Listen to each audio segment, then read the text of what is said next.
Hello বন্ধুরা, তো আজকে আবার চলে এসেছি নতুন একটা ব্লগ নিয়ে। আজকে চলে যাচ্ছি ডানকুনি বিশ্বাসপাড়া।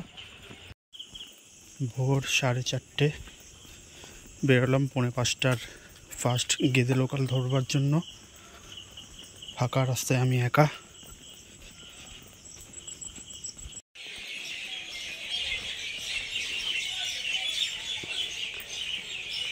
তো ডানকুনি যাব বলে আজকে পায়রাঙা থেকে 4:45-এর গেদে লোকাল ধরবো, ধরে দমদম যাব।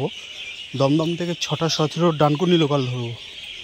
ডানকুনি গিয়ে সেখানে থেকে আমরা তিনজন এক হয়ে সেখান থেকে অটো করে চলে যাব হাওড়া বিশ্বাসপাড়া।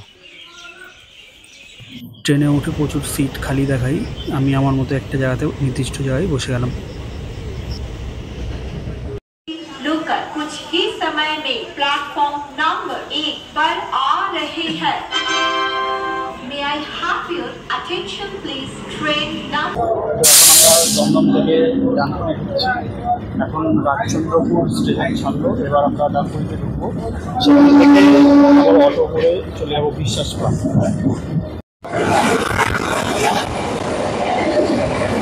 তো এখন ডানকুনি ঢুকছে।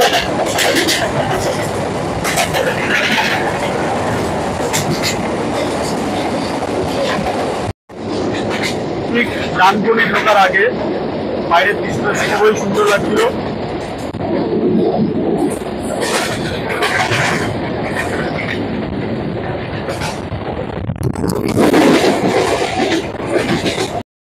হাওড়া বিশ্বাসপাড়া পৌঁছে ডিউটি শুরু করার আগে চায়ের সাথে এই ভিডিওটা শেষ করছি।